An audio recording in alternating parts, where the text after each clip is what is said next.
কাঞ্জিরাঙ্গা থেকে গৌহাটির পথে আমরা বুড়া পাহাড় চা বাগানে, বুড়া পাহাড় চা বাগান, এই বাগানটার নাম হচ্ছে বুড়া পাহাড় চা বাগান। এখানে সবাই চা বাগানে ফটো তুলছে।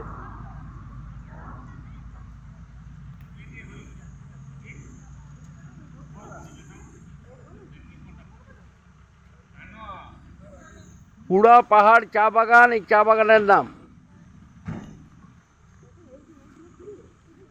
হ্যাঁ, দুটো পাতার মাঝে যখন কুড়ি হবে তখন সেটা চায়ের উপযুক্ত।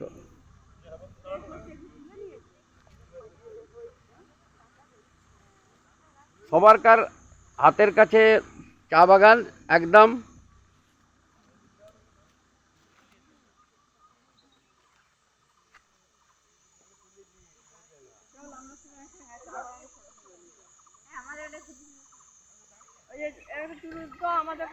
সবার কাছ ছবি তোলা হচ্ছে তো, সব পাঠিয়ে দেব হোয়াটসঅ্যাপে। সবাই হোয়াটসঅ্যাপ থেকে লাইভ ছবি দেখবেন। জগ কিন্তু আছে, তার কাছে জগ থাকে।